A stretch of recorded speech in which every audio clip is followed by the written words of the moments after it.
Welcome to the Profitable Farmer podcast, where we share stories and tips to help you run a better farming business and create your very own freedom farm. If you're looking to work smarter and not harder in your farm business, welcome.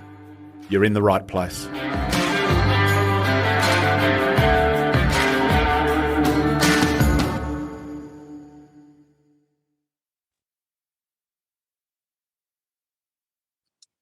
G'day everyone, welcome again to Profitable Farmer. I hope the season is starting to play out for you. We've had rain here, and so I won't be complaining about the weather at this end. All the best, and let's get into this season. In this podcast, again, I'm excited. I seem to always be excited going into these podcast interviews. We were lucky enough to have Landt from SafeAg Systems speak to our members recently and share a little bit about the SafeAg story, but more about the importance of safety on farm and how their incredible platform supports thousands of farming families across Australia to make sure that they're doing the right thing by their team, their contractors, and how we go about this important topic of on-farm safety.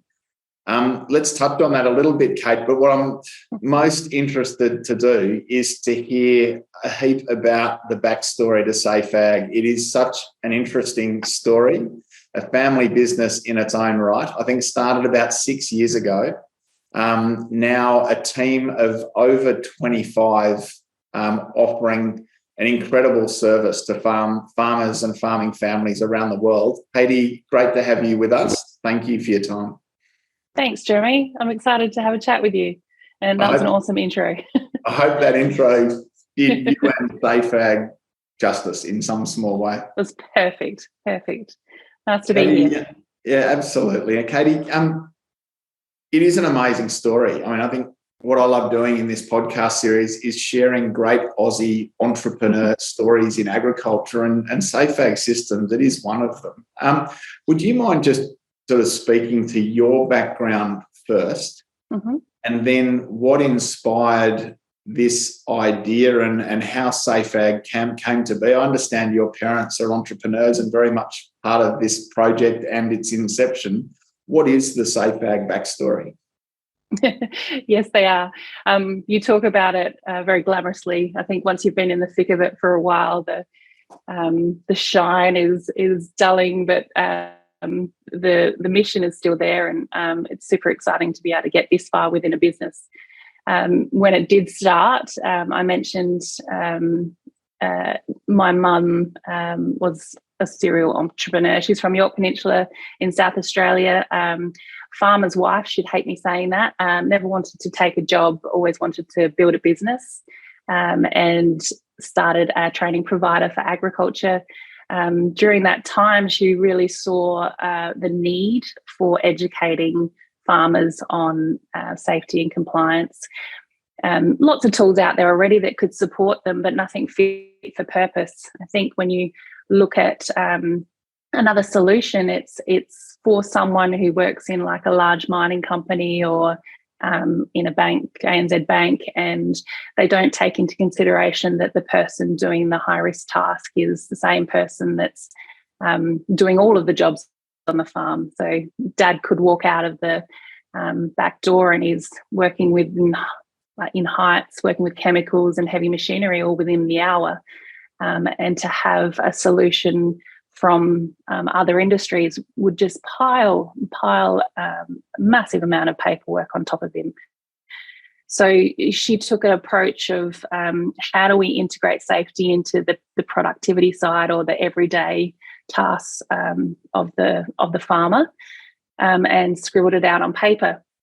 At that time, I was being a mum of three, and my background previously was product design and marketing. So I designed products to be fit for markets. And she asked me to come over for a drink, and over a glass of gin, she put forward her concept, and it sounded exciting. So I said yes and jumped in. That was yeah, that was sort of the beginning, coupled also with the fact that we'd had our own fair share of on-farm incidents. So she saw the fear there of what it would happen if we didn't take steps to safeguard ourselves. We were employing people at the same time. So it was definitely a driver from Caroline, Mum. And yeah, I took it on. Would you mind just giving us a bit of background on your family's farm as well? I think your brother still runs the farm, and just so that people have that background as well. Absolutely. So grain farmers on Yorke Peninsula in Arthurton, small little town there. Dad and my brother still work the farm. Handed down, I think we're 6 generations in to that land. Wheat, hay, lentils. It's a good place to grow up. I did run at 17 to the big smoke to see what else was out there, but I think the land and the industry draws you back in. I feel very very good about being able to support an industry that I grew up from. Absolutely. How do you reflect on the first 12 to 18 months in the business back in 2017? We'll get to where it's arrived to, but yeah, what was it like when it was truly in startup mode? So there's a term MVP, and it's not most valuable player in the startup world. It's minimum viable product. So the idea is to get a product out into market that can be tested very quickly. Fortunately, we were able to sort of lean on that student base with the first iteration. I was like way over my head when it comes to designing tech. It wasn't until we got that first concept out and listened to those farmers say, "Nah, this is shit. This is not going to work," or "It's too mundane." If we hadn't have had that in the early days, the iterations and the product, it wouldn't be what it is today. We would go to work and I would have 2 female developers in rural Australia. I love it. And we would have Post-it notes on one side of the wall and a done side on the other, and then we'll just be doing the jobs and moving the Post-it notes over until we had a product that we could show and demonstrate. There were lots of touch and go points whether this was actually going to take off. And I feel like we were very early. When it comes to business growth, timing is a big factor, and the market was definitely not ready. Even though the legislation had changed, farmers were not ready to take on this compliance or this level of compliance. So it was bumpy. So were you in that space where you were having to try and educate the market and create the problem as well as provide the solution? Yep, absolutely. So in the early days, Mum and Dad got on the road, and I think they did 40 workshops in 1 year. They drove all around Australia, being hosted by insurance agents or community clubs or front bars of hotels, just to explain the legislation change, because there was this short window of grace period before, I suppose, penalties could be applied. And even after that, people had no idea that they fell under that category. Same as the ANZ Bank, same as the dentist down the road. Farmers had the mentality that they had a farm, not a business. And I get that's what you guys are trying to change as well. But the law still applied to them. So explaining that, but not just stopping there, saying this is the solution we would like to offer you. And it probably wasn't until sort of 2018, 19 that we got people to begin to come to us looking for a solution. So you have this sort of education and then the early adopters thing to pop up. And now we're in a stage now where early adopters are in, and the mainstream is starting to do the uptake. And we're not just talking the little farms or mum and dad size farms. We're talking about the large players hadn't even had anything in place. Katy, how much have you seen change in the safety conversation in industry over that time frame. What, it's been 7 years. How much more advanced, sophisticated, focused on this are we as farmers than we were back when SafeAg started? It's been a huge change.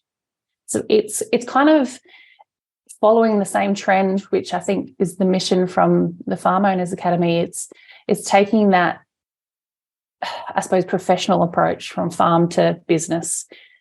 If you see the value it's going to return to you, then steps are being taken. I think also the technology shift, the COVID epidemic, everything else has played a part in making people think differently around safety. Generational change is absolutely a factor as well. You've got this group of young agricultural focused people in Australia that have been guided to go off farm, get educated, possibly take some work in mining, and then come back to the farm. So they have it ingrained in them that they need to operate at a certain level.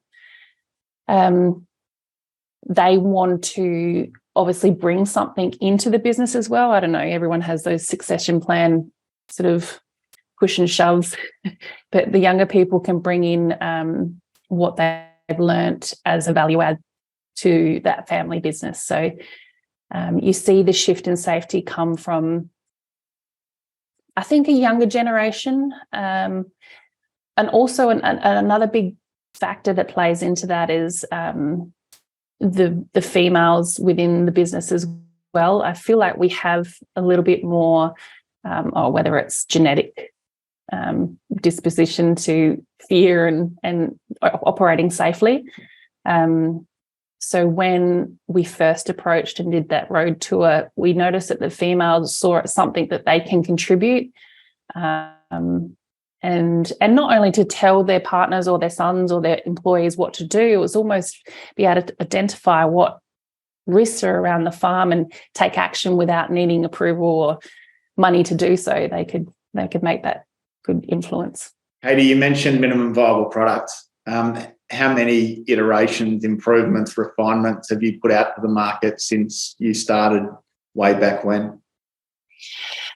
Jeremy, I wouldn't even be able to give you that number. It's been hundreds. There's two reasons you release. It's obviously a big improvement that the clients do see, but behind the scenes you can update on a daily basis. The product that we released at the beginning in comparison to what the product is now is massively different. Huge amount of feedback from our client base comes in daily. We embrace it. If we can make the product better, obviously there's a benefit for us, then the client sticks around and we've got a viable business and we're adding value to their business. In the beginning, it was very much compliance heavy. So you must have policies in place. You must have this checklist. Here are all the templates. Check them off, sign them, make them available to your employees. But now the product is very efficiency focused. So we take those tasks that are usually quite clunky when it comes to the paperwork shuffle or the day-to-days, such as machinery maintenance, and we turn them into something that's quite efficient and automated, but also compliance related, and capturing all those logs and all those comments that are made. Make sure the communication between the team is spot on when it comes to, say, a machine not being fit for use. So, yeah, if I say the difference, it would be the usability, a real focus on the app being intuitive to understand what the user's trying to get out of it. We're about to launch our new interface for the mobile app later this year, so that'll be a really big, exciting improvement. And it's all focused on not the business owner but the worker using the app and what value they need to get from it to be more efficient as a worker in their team. Thanks, Katy. So for someone who hasn't heard of SafeAg Systems, can you just tell us about what it is that you offer?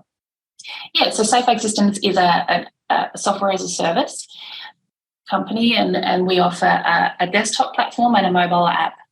to manage your safety and compliance within your business. So if you think of like an agricultural business tech stack, like the word tech stack is very much used in this industry with software, but the tech stack for any company can be made up of pieces of technology that you use to improve your business. So the agribusiness would have their financial piece of software, usually a Xero or something like that. It would have their production piece of software, which manages yields and inputs and outputs, like what you grow. The other quadrant is almost like an IoT and sensor, so that data collection component where it tells you the weather and your water levels and your irrigation IoT. And where we sit is in the operational side. So we're operational software. You manage your people, your governance, your compliance. The day-to-day needs to run through. If anything you need to capture a record for, it goes through our system so it can be audited or given in evidence if it's needed. The software has to integrate into the day-to-day, so it has to have functions and features that you use day-to-day. So if I was to walk through a day in the life of SaaS, it would be John, your workman, rolls up onto farm, he sets himself at work. So you've got notification that there's someone on site and he's there and he's happy and healthy, hopefully. He can do a fit for work form that day. He can look at his to-do list to understand what piece of machinery there needs to be some maintenance on or what his jobs are for that day. If any of those jobs are high risk, in there you've attached a safe work procedure or you've given him a heads up. We've got contractors arriving today. They're going to be working in X location. Please be wary. He goes to use a piece of machinery for a job that you wouldn't even think you'd be using, but you haven't communicated to him that's been tagged out for any reason. But on the app, he would go and open it and it would give him all that information. Don't use it. Out of Rego, hasn't been tested and tagged. He would then use the system to identify from his own capacity what he feels is lacking in, say, the workshop, or if something's unsafe, or we've run out of, I've used all the stuff in the first aid kit, or hopefully not, but he can alert everyone in the team that there's emergency, whether it's a fire or a first aid emergency, and that will send a notification to everyone and pinpoint his location. There's, he can log himself off at night so you know he's left for the day. No farmer drives sort of up to the office to let boss know that he's gone home if it's a 40-minute drive. Like, you need to communicate that they've gone home safely. So all of that is integrated into the app. The biggest value adds that I find from our clients is that machinery and inventory, like expiry of registrations, the ability to do an induction for a new worker, what does employment look like, all of that. So it's lots of function. It's certainly the feedback we get, Katy, that we have a system for our finance, we have a system to track, as you say, in paddock operations, but the HR piece and workflow management and equipment management and inventory management, there's not there really something for that. The thing that we hear a lot about SafeAg Systems is that it's not a standalone approach to safety that you do in a static format that sits off to the side, that your app does allow us to better manage our people, keep our people informed, better manage our resources, equipment, machinery, inventory, chemicals, all those things, and make sure that we're sort of moving through the use and the improvement of those things, as well as dealing with the safety piece. If we were just safety, we wouldn't get the uptake. We wouldn't have 1,200 plus agribusinesses on our system if we just went, here's a safety platform, because it's been done before. And safety is not static, like you said. It's got to be integrated in the everyday. Yeah.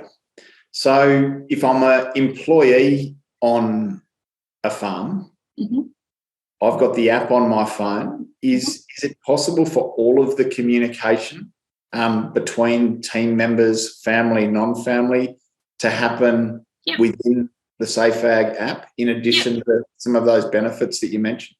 I think a lot of farms have the WhatsApp and the messenger groups now. So we have a notice board. Think of it like as a sounding board to put what your communication needs to be out there to everyone. So yes, we definitely tick off that communication key. That's a major part of compliance when it comes to safety, of communicating with your workers. You mentioned induction and constructs like that. Does SafeAg also have checklists, templates, forms to help farming families with things like induction, job descriptions, even performance reviews, those sorts of things? Yeah, so I think where we win is that think of it, the software is a platform that holds content, and that content is fit for purpose for agriculture, horticulture, viticulture. So you could jump in there and find a safe work procedure for a pineapple picker, or something else like that. If it's not in there, we've got qualified people in-house that write the documents and pop them into the platform for the whole of the community to have access to. The inductions, they're all templates as well. People approach inductions differently. Some businesses like to have what they call an onboarding, so a new person comes into the business and they get trained on do's and don'ts and what everything else happens on the farm. But other people like to do inductions like, okay, we're going to head into seeding now. These are the risks involved. We're going to talk about fatigue and heavy machinery, and they like to break it up into almost like training or bringing things top of mind. And the other part of inductions, which is huge, is the contracting side of it. The agricultural industry, when it comes to employing people to come and do quite high risk work on your farm, has always been a handshake or yep, you'll be there tomorrow, and there's never really any formalised documents around that, and that's a huge risk to a business. So offering a contractor induction, a scope of works document, definitely sort of outline what responsibilities lie with what business, so you feel more comfortable about that. There is the stigma that asking a contractor to do an induction is like going to disrupt the relationship, but it's going. Like, we have shearing contractors now that will not work with anyone unless they're using SafeAg Systems. It's fantastic for us, but that's the level of business operations that he wants to keep, is have that level of safety, because he's bringing his team to your farm. Yeah, it's so interesting. So often we're working with teams that aren't employed teams, and it's great to know that you've thought beyond farm teams, and contractors are a huge part of how we operate, aren't they? So absolutely.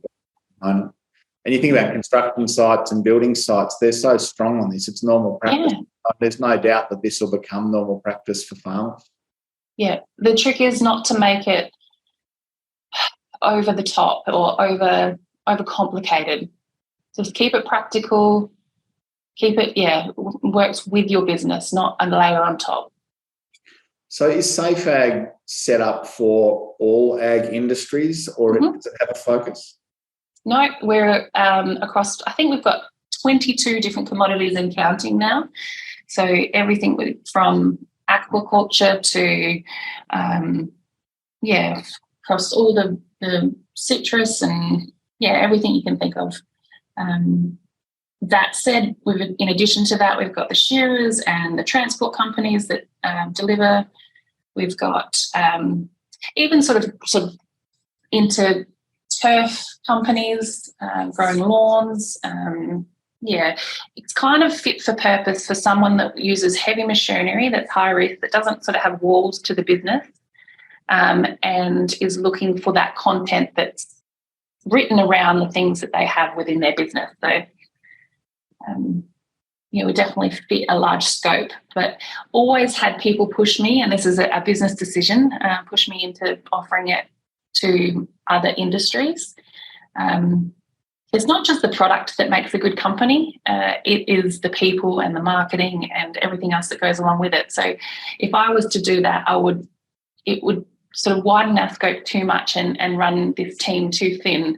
I think we do one thing and we do it really well. Like, the market is there, it's massive. We're in the US now, New Zealand, UK, in Canada. Like, there's no need to grow that opportunity into other industries. I'm just thinking about the questions that farmers might be asking in their minds now as they listen. How complex is it to get this into my business and to get started? I think everybody feels like they need to do everything at once. You can't just say, I'm going to do safety now in my business. It's a gradual thing. We've got a very good support team here that listens to you and how you run your business, understands the parts of our software that will give the greatest benefit the quickest, and start there. Is usually around the machinery side of things. So you could take a day to put all your machinery in your system and attach the appropriate pre-operational checklists and things like that, print out a QR code and stick it to all your machines and do nothing else for the whole year, and you will see a behavioural change. People will get a little bit curious, want to scan the QR code, understand that they can just quickly log a bit of maintenance that they've done by doing voice to text on their phone, and you'll start to build that safety system. If you sat down and sort of went, no, I want to do it all, and then roll it out from the nth degree for everything from inductions to policies to machinery to everyday tasks on the system, you could get a solid system up and running in a week. But again, you don't want to put in that effort and then not get the uptake from the ground, from the workers on the ground. So one other question, and then I'm keen to hear a bit more about the growth journey of SafeAg. Is it for family farms with no employees as much as it is for those sort of small corporate farms, if you like, with major teams or large teams? So in the beginning, we started with the family farm. So mum, dad, son, daughter-in-law kind of set up. And we found that they would, and this is really being honest, they would take out a subscription and they'd sit on it. And they'd see it as a bit of an insurance. They've got this something that's sitting there that they've taken a step but haven't really committed to. So we worked really hard to be able to get them involved and sticky into the product. This was like with our whole platform, all the features and functionality. So we thought, okay, they don't need this much. They need a tailored version that's fit for purpose for them. So we rolled out what we call our standard product. So everything in the standard product is what you need to be able to work towards compliance, have access to the documentation that's sort of the bare minimum that you should be doing anyway. And then the larger or the entirety of the product is got those efficiency tools that work really well on a farm with employees. So, and I don't just mean full-time employees, I mean contractors or seasonal workers. You don't have to have a full-time. It just, you're bringing people into your space and you have the obligation to provide them a safe working environment. So that's where it fits really well. Now we've got, that can be from one employee or one contractor right up to 100 or seasonal workers when it comes to horticulture. The next level we have is because we were hit up by massive agricultural companies nationwide, fully invested in companies that didn't have anything already, didn't have anything in place. And so we had to run as fast as we could to be able to have that base level subscription and then integrate like a management portal at the top so that we could facilitate aggregated data and everything for those huge companies. So we've kind of built it out so we are covering all, which I'm very excited about. Katy, can you reflect with you more on the journey? Because you've gone from a startup business in 2017 to now employing a team of 25. I understand that you, as you said, offer your services around the world. I think you've got team members in Korea, I think you mentioned. South Korea. Yeah. South Korea. So would you mind just explaining more about your team and where the business is now? And keen just to reflect with you on how that journey's been for you and you know, what are some of the major growth steps over that time? Yeah, absolutely. So like I mentioned back in the beginning, I had two female regional-based developers. We had a little office in on the farm, which they came to. Shit internet. Oh, my God. Try to build a software company with no internet. So all the real world problems that our farmers have now building businesses in regional Australia. Slowly but surely got that commercial product out. People started paying for it. Shock and awe. That first payment that came through was always an absolute milestone moment. And slowly grew the team. I think when you're a startup founder, your role is to dive into every new thing that needs to be done in that business, understand what's needed in a resource for a team member, and then backfilling it with a new person. So I feel like I'm a jack of all trades, master of none, but keep sort of just driving forward. There were some pretty significant milestones in our growth when the federal and the state government decided to throw in $500,000 and invest in our company. I was fortunate enough to be nominated for Women in Innovation, so lots of public exposure obviously propelled us forward.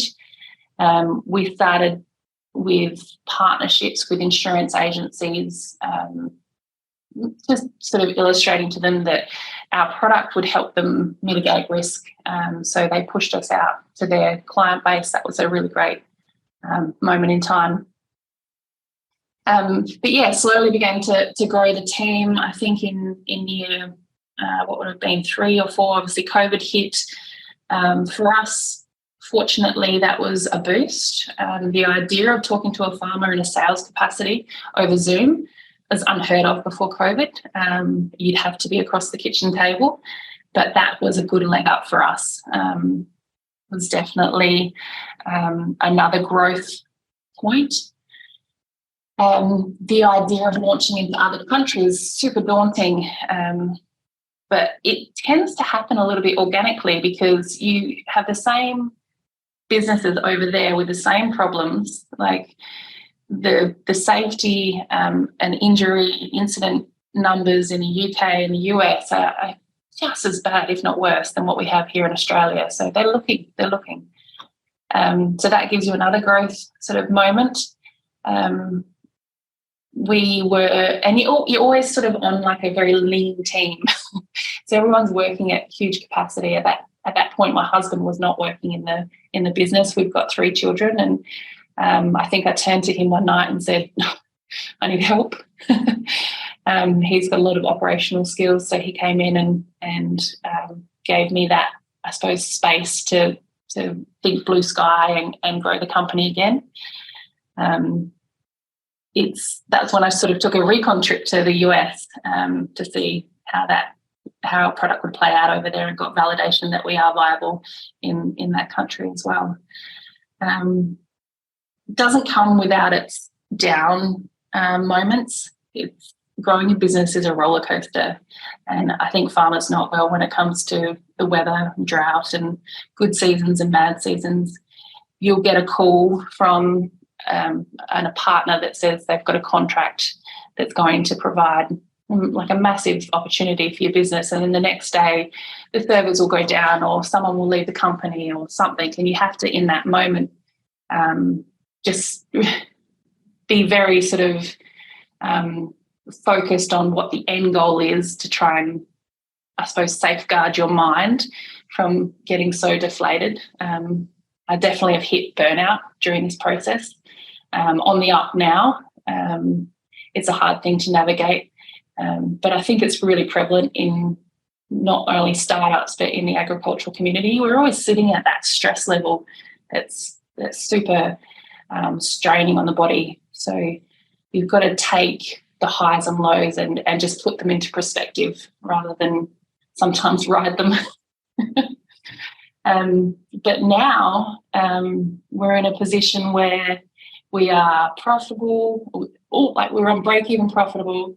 That might sound really scary to some people in traditional business, but SaaS companies ride that line of profitability to get the growth uptick.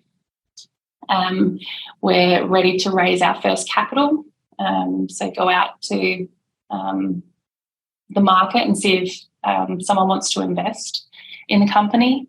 That's always scary, bringing outside influence into a family business. But I think I'm looking for perspective. I think I'm looking for someone to grow me as a professional and to get me to look beyond what I've been learning from mum and dad and family business. So I'm ready for that next chapter. I think we're up to about 15,000 users of the system. So 15,000 farmers have our product in their hand and using it. I just want to grow that. Like, I want to see how big we can go. It's pretty amazing to think that there is 15,000 people around the world, as you say, with your program in their hand, and to think about the impact that's having on how efficiently they perform as on-farm teams, but also the impact that must be having on safety on farm. Yeah, the industry is changing. Like, the stigma around raising a concern is going. Like, that's how we need it to be. If we're going to make change, it's like in those workshops in the beginning, we would say, all right, raise your hand if you've been in an on-farm incident. And the hands would go up and you'd pick the person that's missing a finger. And without a doubt, there would be someone in that room without a finger. And then they would tell their story like a badge of honour. Like, I am so tough and I've done this. And like, what other industry talks like that? I get it, like battlefield kind of conversation. This is your work you go to every day. I know you love it and you're passionate about it, but you don't need to lose a limb doing it. So what are you most proud of, Katy, about where you have arrived to with SafeAg? I think I'm proud that we listened and that we got it right. Actually, I can't say we got it right. We've still got a long way to go. But the fact that we took the path of product iteration over standing still and saying, this is our offering, buy it or not. I'm proud that we stuck with it in that first couple of years. We were too early. I suppose that just comes down to good old stubbornness and passion. And I'm proud of my team. Let's say persistence. And persistence. The team that I've built around, I think people are going to laugh at this, but I think country people have a bit of an instinct when it comes to getting a feel for someone and their work ethic and who they are as a person.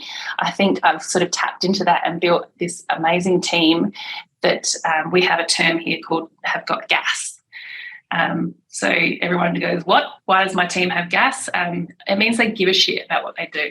So if you give a shit about what you do and you do it well every day, you kind of, as a result, get a company to a better position. And if you all do it collectively, you get there faster. So without a doubt, this team is got us to where we are. That's brilliant. I love that. When we talk about having an attitude of ownership and bringing people in on a trial and giving them a go until they demonstrate an attitude of ownership, but we might replace that with making sure that it's got gas. That's perfect. I love it. So you've also stayed as a family business until now, and you mentioned that you're about to go through your first capital raise, which is incredible. And your husband, Drew, is Chief Operating Officer, and your parents are both still directors, actively part of the business at director level. How do you operate as a family? So many of our members are farming families. How do you operate within your family, and how do you stay aligned and manage that dynamic? I'm not going to lie, it's not all rainbows and butterflies. It's hard work. Mum and dad obviously have businesses of their own, so their capacity to be involved in SafeAg Systems is quite limited. So I have had a lot of rain. When it comes down to their commitment to the business, it has been financial assistance. And that, after a while, obviously you take action, obviously turn a profit and move on. But I think their ability to believe that the industry is ready for a product like this, and they know that it has value, and they've seen its growth over time, the support from them has been amazing. So when it comes to family business, I feel like it's great for that very first sort of growth chapter. And you get to a certain level where, like I said, I was seeking something else externally to be able to push to that next level. I think it would always have a family feel to the company, and I'll make sure of that. But yeah, it's a ride, a definite ride. So capital raise, which no doubt will underpin your next stage of growth.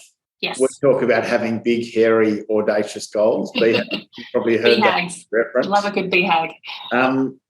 What's possible for this business, on the back of a capital raise and perhaps that outside injection of new thinking and deeper strategy and growth? What's next and what's possible?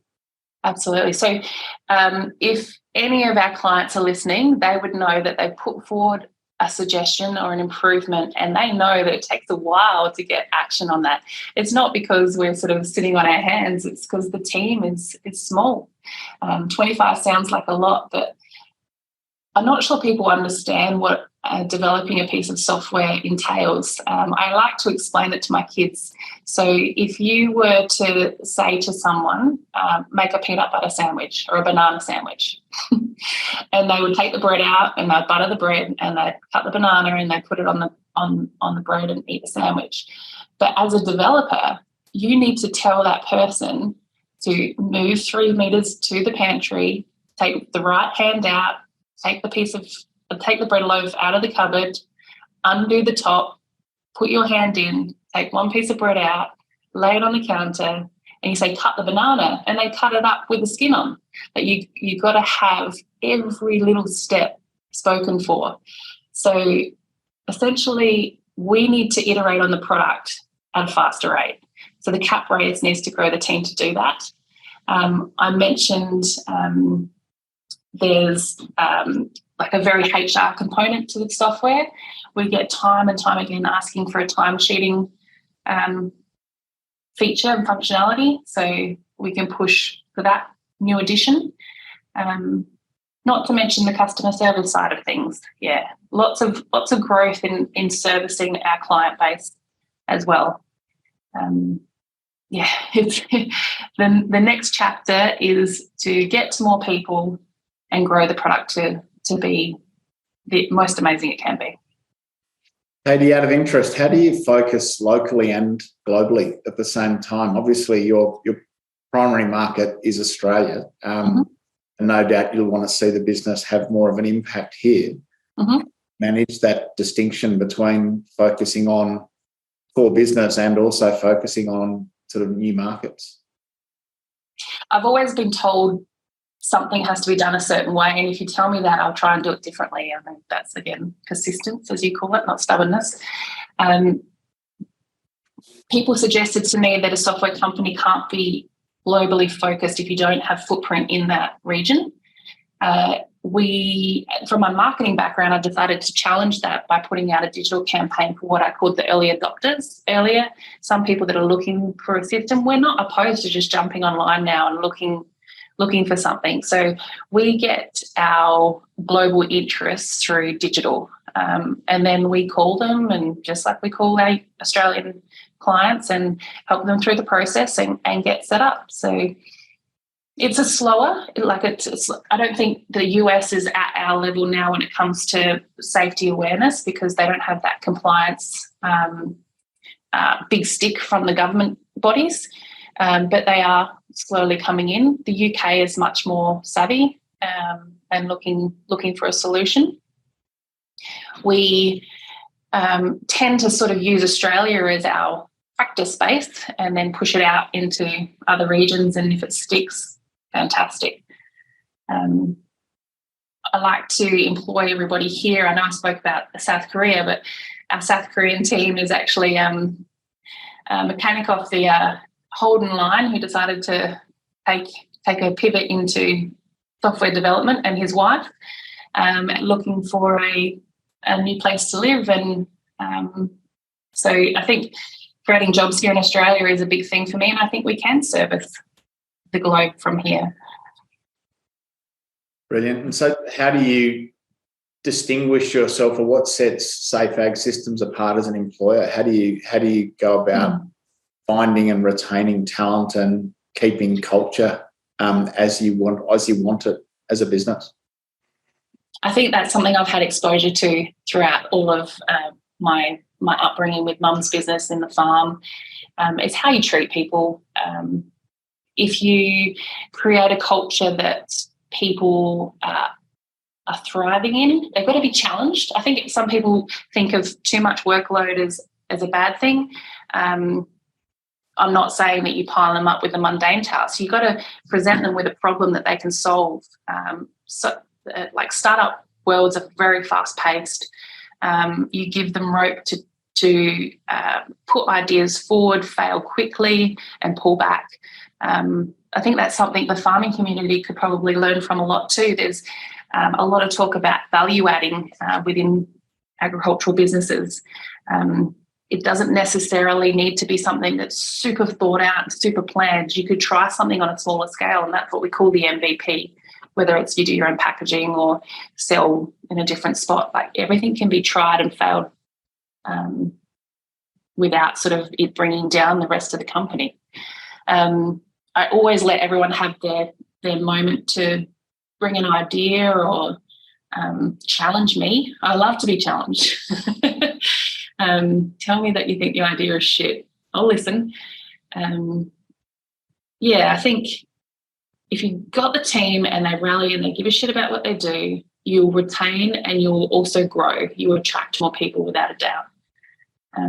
I've heard people from our client base say that using SafeAg Systems has made them more of an attractive workplace because it's showing that they give a shit about their workers, about their safety and their well-being. A great comment. So I'm mindful of time. Just a couple of questions to finish off, if I could. Mm-hmm. What would you say to someone who has a startup idea or has launched into a new entrepreneurial project, maybe as a side hustle to their farm?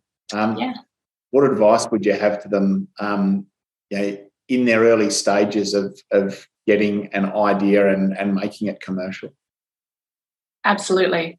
There's lots of great programs out there. I'm not sure if you've heard of Farmers to Founders or Founders to Farmers. They give that sort of early stage assistance on how to bring things to fruition. The other big piece of advice is don't create for a long time. Create for a short time and get it out there for feedback. That iteration, that feedback from your potential commercial market is key. And don't be afraid to, I know there's been a stigma of the startup community using farmers as a practice ground and test bunnies for a long time. I think we're past that. You need to be able to have it, really identify the problem that you're trying to solve and tell and find that person that has that problem. They're the people that need to give you the feedback. Don't throw it out to the wind. The side hustle is a hard path because evenings are late, stress is high. I wouldn't say don't do it, because if you've got it in you, you've just got to get it out. Otherwise, you'll always regret it. Just make sure you've got a real problem to solve, not just your problem, but lots of people's problems. I love that, which speaks to my second question. I make the observation, Katy, that so many people spend so much time perfecting the business or the product that they have, and they spend so much time getting it right and tinkering and tweaking before they go to market.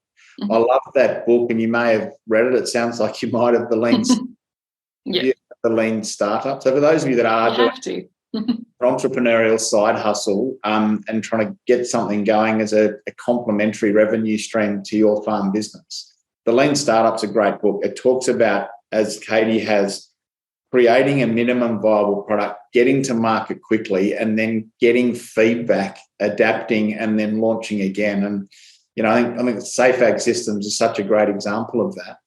To people who have the idea and have been polishing it for a while and haven't actually put it out there, and are scared, if you like, about the feedback that might be coming their way, how can you encourage them just to get it out there and be open to that feedback and let failure be their friend? It's very daunting. Like it's something you put your heart and soul into, and the idea of getting it shut down.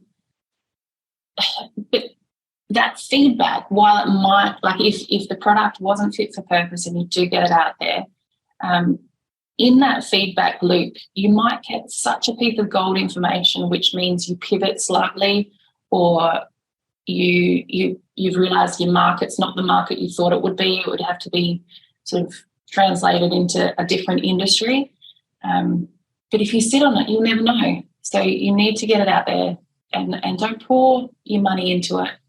Get that feedback first. And when you're talking about feedback, it's not only whether the solution is the right fit for purpose, it's also like, what is the price point of this? What is the pricing model? Like, is it subscription, or do I have hardware involved? What are the costs involved with that? You've got to do your numbers on the business, your unit costs, before you sort of give it the tick as well. Because if it's the most amazing solution for a problem that exists but it's too costly, then you've got another hurdle you've got to get over. Yep, perfect. Katy, it is amazing to hear what you've achieved over the last 7 years, the team you've assembled, but I think for me, most importantly, the impact that you're having on over 15,000 farming families or farm businesses across Australia and overseas. It's a remarkable Australian entrepreneur or agri-entrepreneur story. I love sharing these. And it is so exciting to hear that with that capital raise and all that can come from that your expansion might accelerate and that the impact that you continue to have might continue to grow even more quickly. Congratulations. I think you said this right at the start, that when you're in the thick of it, you might not see the challenges or you might not see just how good it is, but I think you can be incredibly proud of the team you've assembled and what you've achieved, and all the best for a bright future. Oh, thanks very much, Jerry. Very, very kind words. I think I do need to stop and take a breath every now and again. Can't have done it without my team. So I have to put kudos to them and Mum's light bulb moment many years ago. Isn't it amazing? Really appreciate the conversation. It's been fun. Isn't it amazing what can come from a small idea? Yeah, massive. Let's change the industry. Katy, great to connect. Thanks for sharing your story. Thank you very much for your openness and absolutely thank you so much for your time. My pleasure. Talk soon. Another great conversation with a great Australian entrepreneur. There are just so many amazing stories out there, aren't there? But gosh, when you think about SafeAg Systems, a platform supporting 15,000 farmers around the world, 25 staff based in Adelaide, 7 years old as a family business, and the complexity of the programming that sits behind that simple app and what they do, the way in which they've managed to make safety or their app solve a safety problem while helping farming families communicate and navigate day-to-day operations more efficiently. I think it's really clever and it is unique. Jump onto their website, safeagsystems.com, and if you want to learn more, we recommend them. They're great at what they do and they are solving a real problem and helping farmers get safety and systems into their business that can help their teams, as we heard. And the support that SafeAg Systems offer as you get about implementing is really positive as well. Katy, really appreciate your openness and your willingness to share your backstory and really enjoyed connecting with you. Thank you for your time. I hope that's been valuable. And for any of you that are out there thinking about or in the early stages of an entrepreneur startup, there are some pretty compelling tips in that conversation. And again, I recommend the book, The Lean Startup, to help you on your way. Take care, everyone. Look forward to catching up again in coming weeks. Bye for now.